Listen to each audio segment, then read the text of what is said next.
Seja muito bem-vindo. Se você não me conhece, eu sou a Karina Abi e essa é a nossa série de devocionais Tempo de Florescer, em que eu tenho tirado da minha caixinha de ferramentas alguns devocionais que eu venho meditado há algum tempo. E se você estiver me acompanhando, você já sabe que esses devocionais surgiram a partir de jejuns semanais que eu ia fazendo. Então eu orava, eu fazia o jejum, eu orava e vinha alguma passagem ao meu coração ou algum tema no meu coração e eu escrevia em pequenos devocionais, fazia um arquivinho no Word e eu escrevia esses devocionais e hoje eu tô trazendo a público para vocês. Hoje a gente vai falar sobre o devocional Um Filho para as Nações e quando eu fui construindo essa série de devocionais era engraçado porque era literalmente uma semana após a outra, eu não sabia o que seria. Mas agora com toda a coletânea feita, eu digo pra vocês que esse é um de 3 devocionais e é como se eles estivessem de trás pra frente, tipo 3, 2, 1. Então esse é o primeiro que eu vou postar aqui, mas é como se a gente estivesse vendo a história do final para o começo. E vai falar que é um filho para as nações. Eu separei alguns versículos que estavam no meu coração e eu vou compartilhar com vocês, embora eu acredite que eles não têm muito uma conexão entre si e também não tem muito uma conexão exata com o que eu vou trazer de reflexão, mas é sempre importante a gente ser fiel aqui ao texto original desse devocional. Então são 3 versículos. O primeiro deles está lá em Isaías 11:9, que vai dizer assim: em todo o meu santo monte não se fará mal, nem haverá destruição, pois, como as águas enchem o mar, a terra estará cheia de gente que conhece o Senhor. E esse versículo é o versículo tema da Jocum. Agora a gente vai para Isaías 14, 26 e 27, que vai dizer assim: tenho um plano para toda a terra. Minha mão está sobre todas as nações. O Senhor dos Exércitos falou: quem pode mudar seus planos? Quando levanta sua mão, quem pode detê-la? Que eu até coloquei uma anotaçãozinha que me lembra um pouco aquele versículo que diz: agindo Deus, quem impedirá? E eu ainda coloquei uma anotação: se Deus determinou o meu caminho, quem impedirá?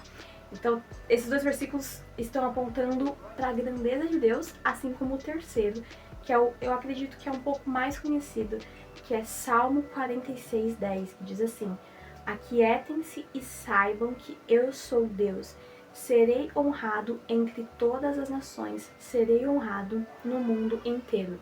De certa forma, os 3 versículos falam sobre nações, os 3 versículos apontam para a grandeza de Deus, mas hoje como eu disse, é como se fosse uma história de 3 partes contada de 3 para frente. E uma palavra que fica muito evidente é a grandeza de Deus.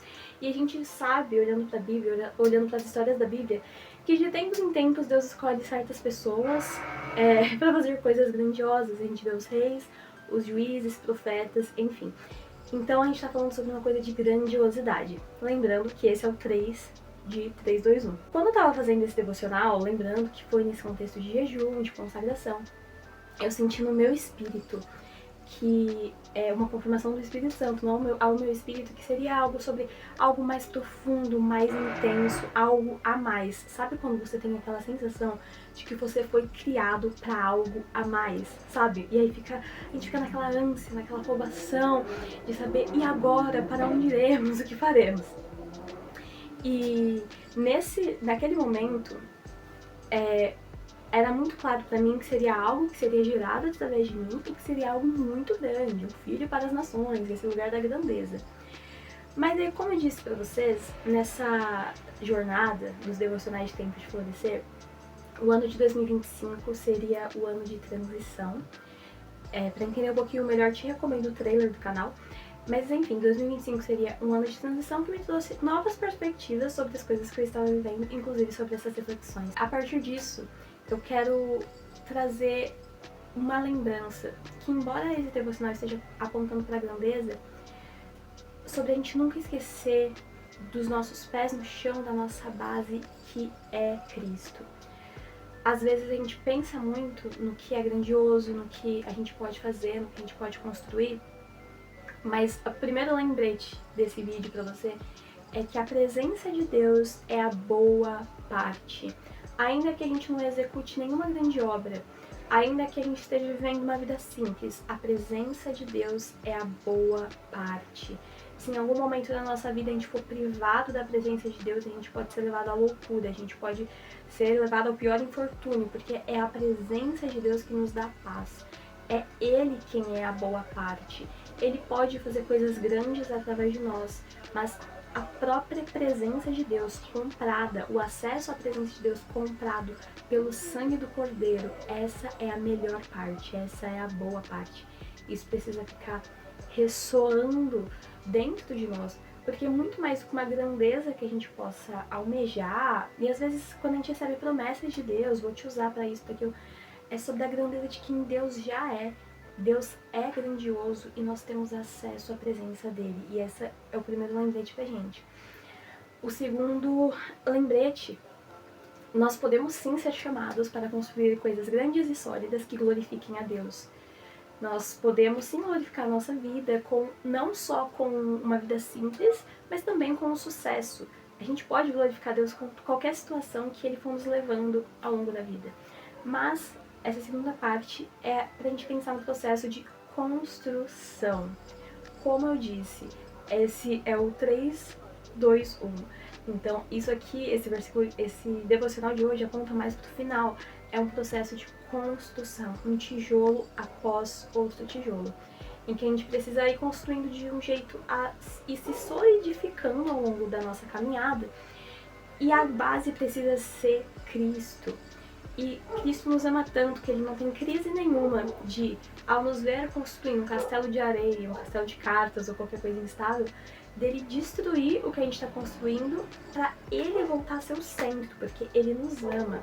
Agora, se aquilo que a gente está construindo a cada tempo da nossa vida, a cada temporada, a cada transição, enfim, a gente for colocando o que é sólido, o que é Cristo, que é a palavra de Deus, a gente pode crer que tudo que a gente está construindo vai glorificar o nosso Deus e que existe sim a possibilidade, não a certeza, de tudo que a gente está construindo ter esse olhar de glorificar 100% a Deus.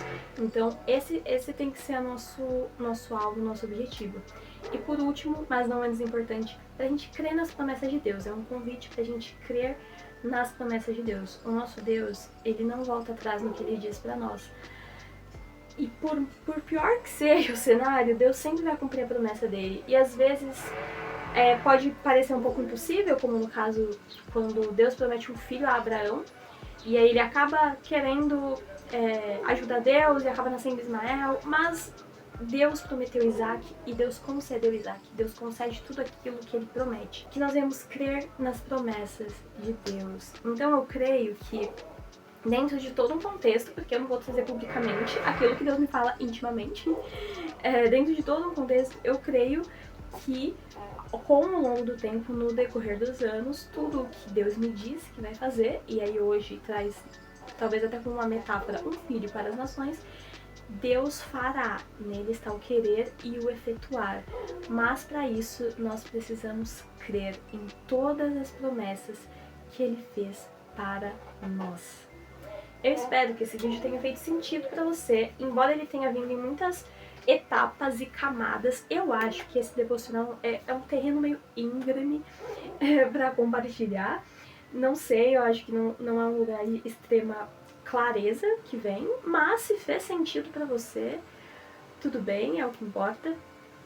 E mesmo que não tenha feito, eu fico muito feliz de ter compartilhado com vocês um pouquinho nesse desafio ainda. Quando eu fiz esse devocional, eu era meio fora de contexto, eu não entendi muito bem, mas é isso, gente. Tá vendo? Eu tô até sem graça de finalizar esse vídeo, porque é quase como se fosse um ponto fora da curva, mas o nosso Deus também é um Deus de colocar pontos fora da curva para nos favorecer segundo a vontade dele. Ele tá cuidando de nós, e ele é fiel, e ele sempre vai nos conduzir pelo caminho que ele decidiu para as nossas vidas.